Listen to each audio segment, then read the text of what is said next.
Hey, hello everybody. Big Bird here.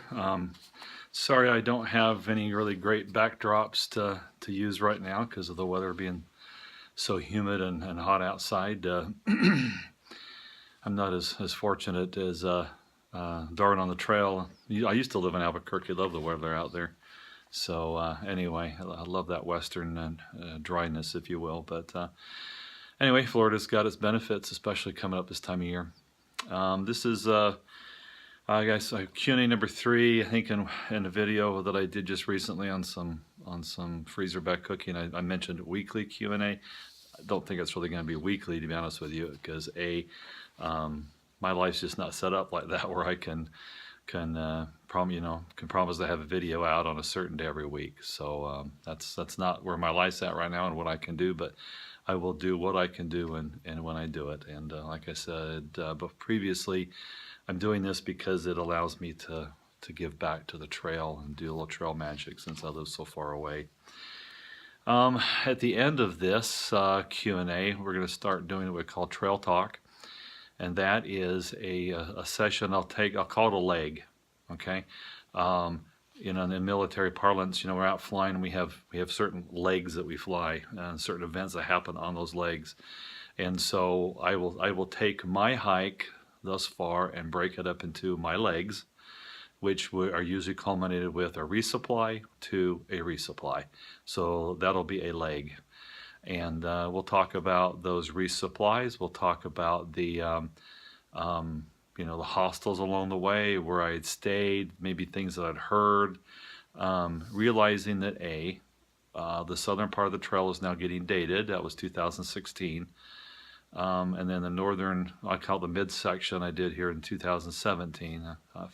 So there's new hostels popping up all over the place, and so just because I don't talk about maybe a really great hostel that you know about, it's because it wasn't there and available to me at the time, or elected not to go there. So trying to give you a good honest assessment of just what it was like for me, and realizing that I'm an older hiker, post heart attack.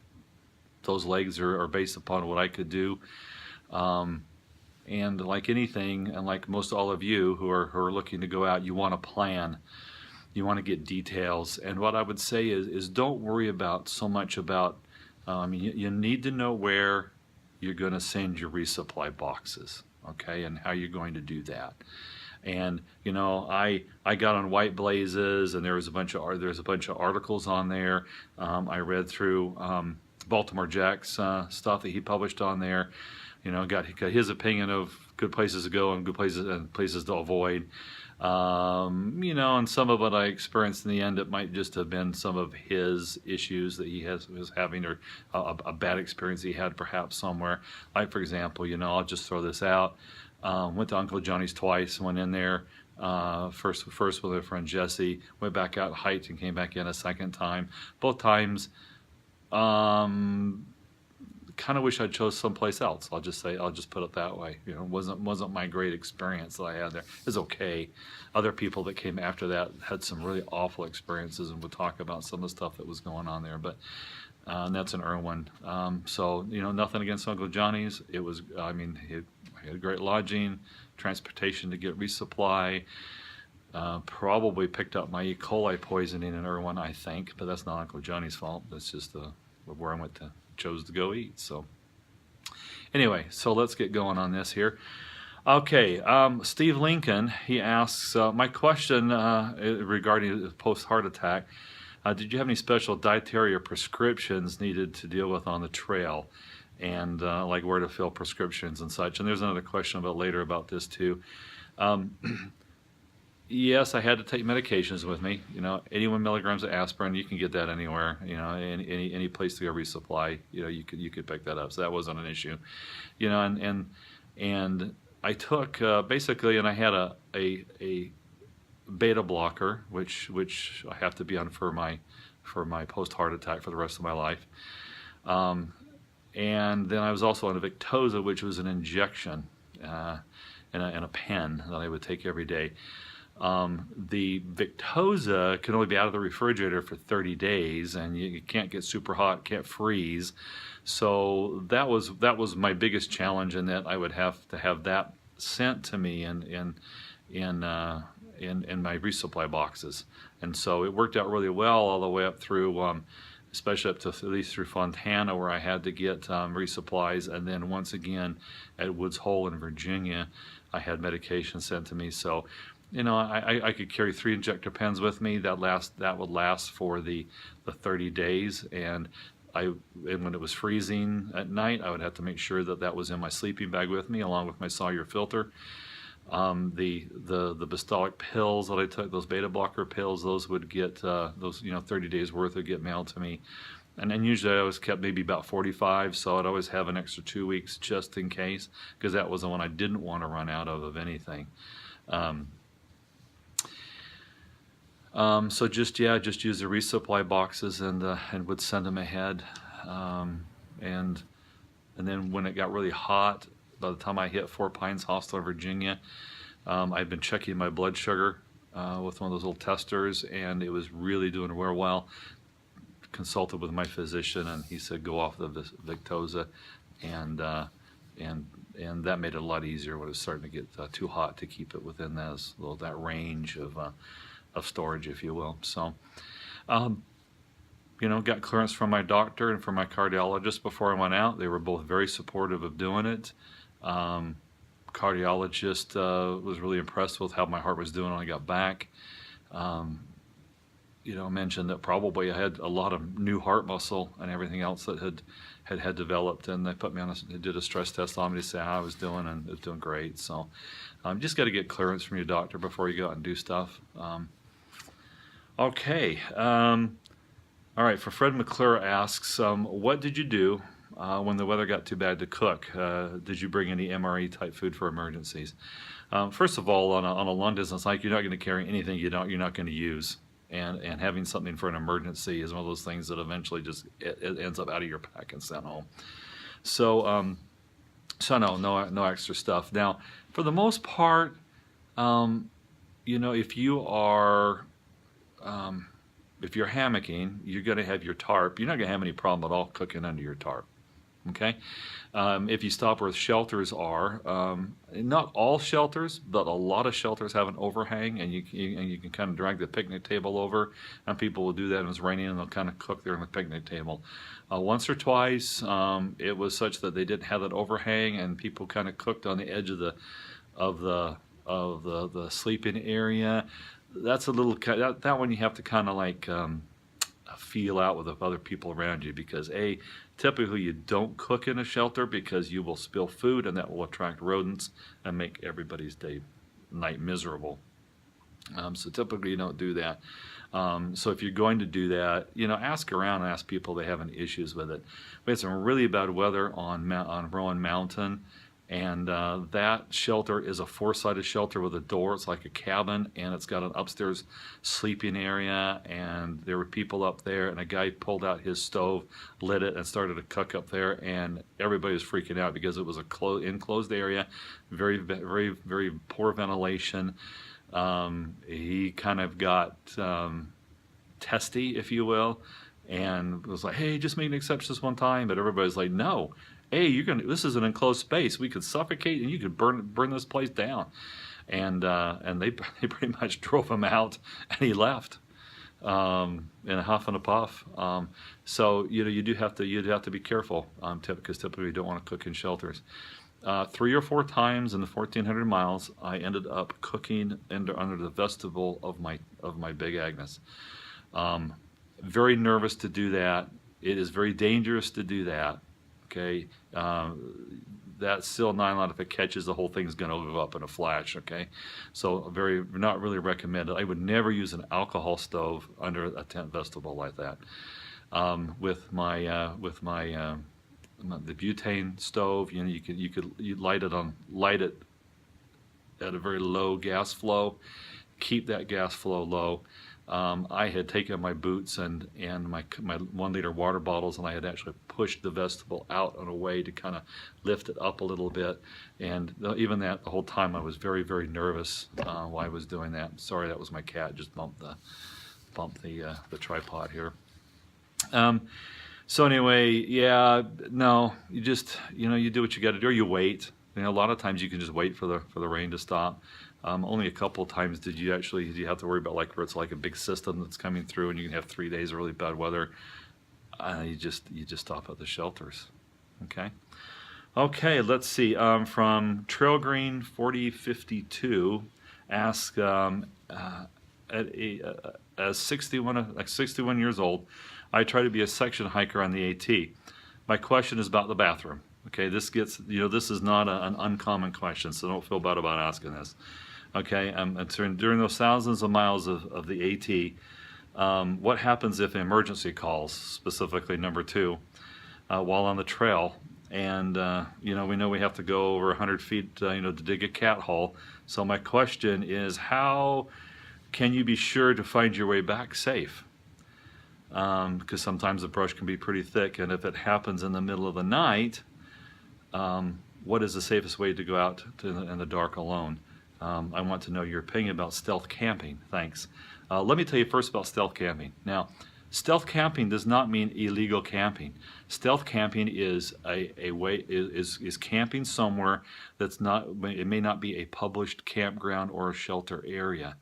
Okay, and you come across those. The Gut Hooker is really good about putting extra camping areas on its maps. Okay, so stealth camping is not illegal camping. Stealth camping is just finding a place off the trail.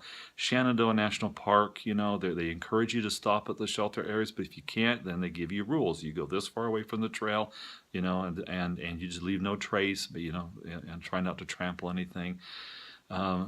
Trust me, most of the areas that are good for stealth camping have been used by other people. You're not going to be the first one, probably, unless you're hammocking, to choose an area. And even then, if you're doing that, then your hammock, you're going to be hanging over briars, and you're not going to want to do that anyway. So on the ATs, stealth camping is just a way of saying not in the shelter areas, I guess. Okay. Now, going to the bathroom. My opinion, Inchworm, she went off to use the bathroom, and that was the beginning of her demise. Now, she took her pack with her. That allowed her to survive for, 28 days, okay, with shelter and everything. So if you're going to leave the trail, take your pack with you, okay? You see packs all over the place where people are off using the bathroom, leaving their pack there. If you got money in it, if you got valuables in it, especially if you're in an area with a lot of day hikers or section hikers, you're going to lose stuff. And you always want to be prepared, so take your stuff with you. If it's really thick, undergrowth, trying to go 100 feet or 100 yards, I mean, that's a long way. You just want to get off the trail in an area where you could probably have a little bit of privacy. Now, if you hike long enough, you will be embarrassed. You will be caught with your pants down and somebody coming by. And most of the time that's going to happen is when the area is actually not overgrown and you have a long visibility through the woods, and you're going to be sitting there and you thought you were alone, and all of a sudden here comes that girl. If you're a guy, it's going to be a girl, okay? Here she comes walking by, and you hope she doesn't look up, but, she will. And you just wave. You just like, hey, having a good day? Here's my embarrassing moment for today. And then usually they'll even call back and say, yeah, happened to me yesterday. Don't worry about it, okay? There's times when, yes, you're going to have an emergency, and you got to go to the bathroom. And you're going to start, all of a sudden you're going to start to try and head off, and you're not going to make it very far, and sometimes you'll end up doing your business and then digging the cat hole and burying it. Okay. I remember one time, and it was just a long section of this trail that was on the edge of a mountain, and the trail on the left was like this, and then you had the trail, and then the trail on the right was like this. Okay, there was no way you're getting off the trail to do anything, or you couldn't climb left and you'd fall and start rolling to the right. So, I still remember at that one point was just like, I can't go any further. I got to do something here, and you don't poop on the trail. But I got this far off the trail. You know, that's all the distance I had, and just, you know, and you bury it and you do what you can do, and you just realize that, you know, you do what's right when you can do what's right, and as long as you're always doing what's right, then when you have to do something that's not quite right, maybe there's a little moral justification there. I don't know, but for sure, man, try and stay away from water sources. That, you know, because you definitely want to, you know, not have your accident there. Um, let's see, did I catch everything? Um, I don't know if you know I won't use his name. One of the guys I was hiking with for a little while. He told a story where he had he went way off the trail and found this nice log that would about the right height, about the right size to make a great toilet seat. And you know, he pulled his pants down, was doing his business, and he heard something behind him. Turned around thinking it was an animal, but it was hikers. He had gone to the point where he'd come upon basically the switchback, and so they were hiking up, looking at his butt hanging over this tree branch with him doing his business almost right on the trail. But he thought he was way off the trail. So, you know, sometimes you just never know. Just be careful, and you know, accidents are going to happen, and you know, just do your best to clean stuff up. Nighttime. So there's a great YouTube story. A girl, I can't remember her channel now. She talked about prepping for this year, and she went out on Blood Mountain and stealth camped up there, and it was the middle of the night and it was really foggy. She had to go to the bathroom. She took her headlamp, no socks, in the snow, no coat, just ran out to do her business and couldn't find her tent. And after quite a bit of while of looking for her tent, she came across the AT and basically hiked it down Blood Mountain in the middle of the night with a headlamp, with no shoes on, storming, and found herself down at Neil's Gap down there at the center, and was able to take refuge. And then some guys went the next day and helped her, you know, go recover her stuff. And they were up on Blood Mountain for 3.5 hours looking for her tent. That's how well she had stealth camped. So do be careful when you are stealth camping, and be careful when you go out at night. Chances are, you know where you're going to go to the bathroom. You may have even already gone to the bathroom before you went to bed, but know where you're going to go to the bathroom. You know, and as long as it's away from the trail, and it's not in the area where somebody's going to set up their tent 3 days from now, you know, you don't need to go that far. You know, most of the time, I think I only had like 2 emergencies at night where I had to get up in the middle of the night, and both times I was by myself, so I had a little bit of privacy to not get too far away, do my business, then dig a cat hole, and then get up in the morning and go back and make sure that I had sufficiently covered everything up and buried it. So, all right, long answer to a question that everybody kind of worries about, and the thing is, just don't worry. You're going to do what you need to do, and if you get embarrassed, you just realize that most people have already been embarrassed, and it's going to happen to them too. All right. Let's see. Sorry this is going so long here. I got to shorten up my answers, perhaps. Leo Wolf says, I'm like you. I want to give to thru hikers, but have had difficulty getting hikers to accept trail magic. I'm from Texas. I was able to help Dixie out on the PCT. I asked several hikers if I could help out, but no takers. Any ideas why nobody would help me with trail magic? Last year, I wasn't good about understanding the YouTube and the comments and how to keep up on them. I didn't realize there was a separate section where all the comments were consolidated, and I could kind of watch them versus going back to the individual videos. So I missed a lot of opportunities where people offered to come do trail magic for me. So I always felt bad that they probably thought I was just blowing them off, and I feel bad about that. This year I was a little bit better about accepting help from people. You know, sometimes the timing just doesn't work out. You know, it's like one of those, hey, if you're going to be in this area on the weekend, I'd love to come out and do some trail magic for you. Well, you know what? I'm going to be there on Wednesday and Thursday, and it's not the weekend. And, you know, by the time the weekend comes, I'm 40, 50 miles down the road, you know, not going to work out real well. So sometimes it's just timing. I think the first time Somebody met me on the trail and said, "Hey, I came out on purpose to meet you." Um, it was kind of weird in that it felt like I was being stalked. But then you realize that the community's not like that. And people are just really excited to come out and say hi and be supportive and kind of give back in their own way and and kind of help pump you up and so the more and more that happened, the more and more comfortable I got with it. So then people would say things like, "Hey, I like to meet you, and and if you need anything, I can take you in for resupply."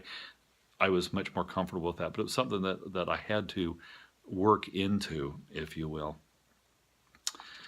He says, what part of the AT would you recommend for a hiker, for a new or older hiker? I loved Tennessee, that East Tennessee. Really from the exit of the Smokies northbound is a great section all the way through the Virginias is great hiking. Really like that a lot. Franklin. I mean, going down the through Nantahala, through the gorge. But maybe a little rough doing that and coming back up, but even that part of North Carolina was great. Okay, so Stickbow 66. He said, I hiked miles 608 through 708, so about 100 miles this spring in Virginia, and I average about 12 miles per day, dependent upon the terrain. Interested in doing section hikes in the lower states, Georgia, North Carolina, Tennessee. So, in your opinion, how would what I've completed compare to these southern states? I said, and basically, you're compatible. You want to dial up back 10 miles, you can do that. Really, it kind of also depends on the shelters and where they're at. The shelters in the southern half tend to be more like 7.5 to 8 miles apart. So if you like to stop at the shelters, you're going to do shorter miles, or you're going to do a lot longer miles. Okay. But there's also plenty of places to camp that are not associated with the shelters on those southern states. But like I said earlier, I love the East Tennessee. That's a great place to go hike. Okay, from Johnny Fly 69 says, I am a young 48 and planning on 2018. So go for it, man. I had work done on my lower back, no fusion. Let's see. Let me start this again. Just lost my place. Okay, I had work done on my lower back, no fusion, thank God, but I have other med issues and walk with a cane. My question is, if one cannot be 100% ultralight because of budget, what might be a good base weight? Okay, I'm not ultralight. Okay, I'm lightweight. That's a base weight less than 20 pounds. Okay, because it is a trade-off: comfort on the trail, comfort in camp, a little bit of both. For me to go ultralight, I'd spend another $1,000, but I'm not sure I would really get to where I wanted to be anyway. So I was perfectly happy with going lightweight. I think the real bottom line, people do get wrapped up in base weight. Okay, if you can keep your pack after you've loaded it up on a resupply and you've got your water, and if you can keep it between 30 and 35 pounds, okay, you're going to be comfortable on the trail and you're going to be comfortable in camp. My personal opinion, okay, for what it's worth. So if you don't go ultralight, i.e. base weight less than 10, then go lightweight less than 20. If your base weight's over 20, you're going to be miserable and you're going to quit probably. Okay, not necessarily. I mean, saw a couple of guys pass me that started out in January with these heavy old, frame packs, and they're doing it. I mean, it can be done, but if you already get back issues, then at least go lightweight. Okay. Forrest Fraser says, Steve, your talks are much appreciated for us older folks. Let me ask your opinion. Because we can't walk as fast as others, my impression is we would never make it to Maine before the park closes in the winter. Do you think we should do a southbound? And if you wanted to do a through hike? I'll be 68 when I start the hike in 2020. So the thing about going southbound, because of the black flies and all the water runoff, you don't start until June. Okay, and I met a section hiker that had done that last year, and basically it was so hot by the time he got to Connecticut he had to quit. because of the temperatures. So if you don't tolerate heat real well, that's a consideration for going southbound. Secondly, I've heard it said that the 80% of the effort hiking the Appalachian Trail is that northern 20% of the trail. So you have to be in very good shape to hike. To start out that southbound. So you've got to be a premium hiker in premium shape. And with the age you mentioned, you might want to not consider starting southbound. But it's your hike. You can do anything you want to do. Something about that I had thought about, and somebody asked me now, having started, because I always thought, well, hey, start at the Harper's Ferry and kind of get into shape going north. But man, by the time you get into Pennsylvania, those rocks are tearing you up. And having hiked that southern part of the trail now, if I were going to do a flip-flop, I would start at Harper's Ferry and go southbound. By the time you climb out of Harper's Ferry and do the roller coaster and get to Front Royal, that's kind of like that first part of the AT in the south where you got to go from Amicalola or from Springer to Neels Gap. That's your trial. So you'll know, you get to Front Royal going southbound, you'll know that this is going to work. Something you're going to be able to do. You want to do it, because then you got the Shenandoahs, and that's that part of Virginia. Yeah, you'll have the Three Ridges and the Priest to deal with, and then eventually Mount Rogers. But you get down to Damascus, and then you got that beautiful East Tennessee to hike through, and then you climb up into the Shenandoahs, into the Smokies during a great time of year. I would go south, and then go back, and then maybe go up to and do the summit and hike back to Harper's Ferry. Have Harper's Ferry be your glory moment. Not as dramatic as the Katahdin thing, which is what I've been trying to do. But I started out on 3 March, and I was hoping to be able to to get to Katahdin at the end last year. And then by the time I got hurt, I was very seriously considering jumping up and doing the 100-mile wilderness up to Katahdin and then heading south. But medical issues didn't let that happen. So okay, let's see here. Who Wants a Channel says, my wife and I are both 70s soon, and we're planning on a February NOBO departure. Hate the heat and humidity, I'm with you, and don't think we'd fit in with the youngsters. We have lightweight hiking boots and trail runners, and I have some concerns about possibly hiking in the snow and trail runners. Any thoughts? I think my second or third day, we hadn't got to Front Royal yet this year. On my restart, remember I interviewed Kansas. He was the first guy that was northbound we came across. Well, he'd had that really bad snowstorm down in the south, I guess in March, or maybe he was. I think maybe he'd actually taken refuge in just after Grayson Highlands, maybe perhaps. Anyway, he ended up hiking a long way in some really deep snow, and he actually got frostbite on some of his toes. If you're worried about that, make sure you've got wool socks. The beauty of wool is even when they're wet, they will keep you warm. Okay, they still insulate, unlike synthetics. So once they get wet, they compress. They don't do any insulating. So, so have wool socks. One thing that I was going to try, and I bought a pair, haven't put them on yet, is a pair of Gore-Tex socks. I saw that Early Riser 71, he got a pair of Gore-Tex socks because after he had passed me, he was up in the whites and there was still snow, and he was walking a lot of water, so he ended up getting some Gore-Tex socks. Something to think about. Also, trail runners do come in. I know they have a Gore-Tex, like the La Sportiva Wildcats. There is a GTX or a Gore-Tex version of those. Might be something to consider. Won't really help with deep snow. But it may help out in that colder climate. A pair of Gore-Tex Gore-Tex trail running shoes with a pair of Gore-Tex socks, even just wool socks. I think you'd probably be okay. And bail off the trail.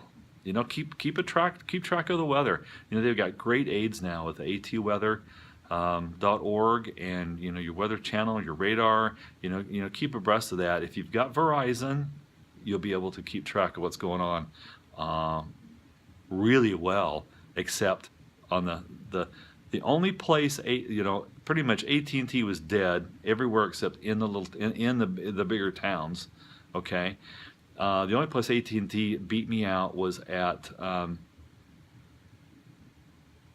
oh shoot, just as you exit the Smokies, the little hostel that's right there, and then I only had to walk down the road to get a signal.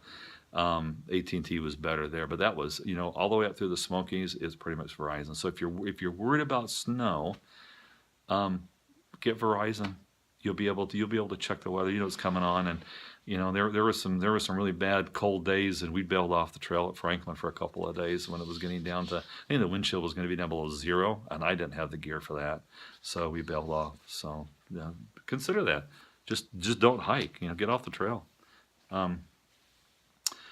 Okay, John Strigley asks, do you have any problem getting your doctor to help? Nope, I didn't have any problem at all. They encouraged me to do this. And did you have a plan for time off the trail for doctor's appointments? No, they kind of understood I was going to be gone for 6 months.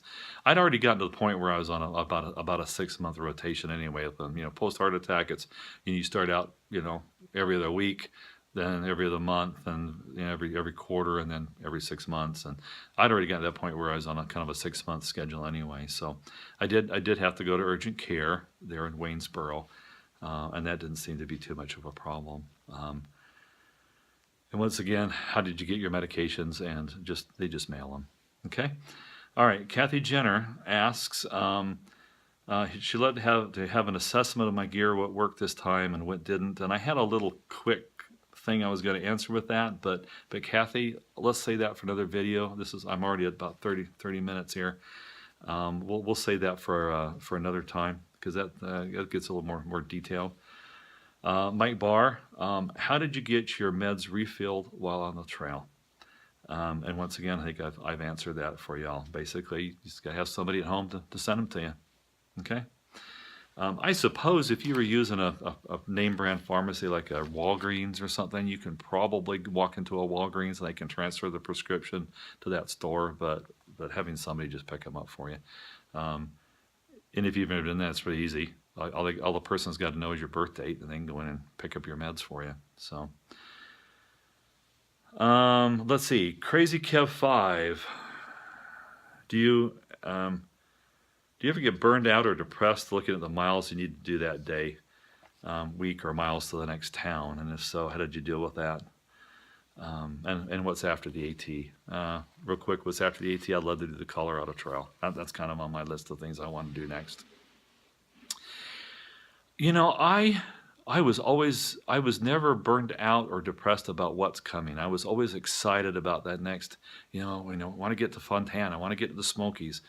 I want to get to Irvine. I want to, got to get to Damascus next. I was always looking forward to that. What got me was my slow pace. I often thought that the trail name I was going to get was Come On By, because I was always looking and telling people to come on by as they approached me from behind. That was hard to deal with, constantly being passed by everybody. And then once I decided I was going to kick up the miles, not been able to do it, not been able to sustain that 15 a day that I wanted, that was the hardest thing to work with. And then the realization that I was going to have to flip. I wasn't going to be able to do this in one long, event to go north. So that was probably the hardest thing to deal with. And you just eventually I just like, you know what, it's not the destination, it's the journey. I started focusing on the things that I was seeing, taking pictures of flowers, sharing those with my family. My dad loves the horticulture stuff, and getting into some of the history, and not being afraid to take the hour for lunch on a nice, beautiful vista, not feeling pressured to make the miles, because there are some people that it's all about the miles, and it's not about anything else, and that became really, really evident to me when the very first time I found one of those pink lady slippers, which are an endangered organ, an endangered, oh, come on, flower, orchid, there we go, or no organ, orchid, an endangered orchid. And it was right on the side of the trail. And we got down into, I think, Irwin, and this is the second time going to Irwin. I started asking people, they had just been there, you know, with me, did you guys see those pink ladies up on the side of the trail? And everybody's like, no, what's that? It's like, you know, wow. There's a lot of cool stuff out there to see and to view, and you know, and to stop at those grave sites where you had the you know, the Civil War soldiers going back and forth. Okay, since I'm a little bit long-winded, and I apologize for that on this particular video, what I'll do is that trail talk, I'll make it a separate video. All right, instead of combining it with this one. All right, everybody. Have a great day, and we'll see you later. Bye. And don't forget to leave questions and comments below for next time. All right. See you later, everybody. Bye.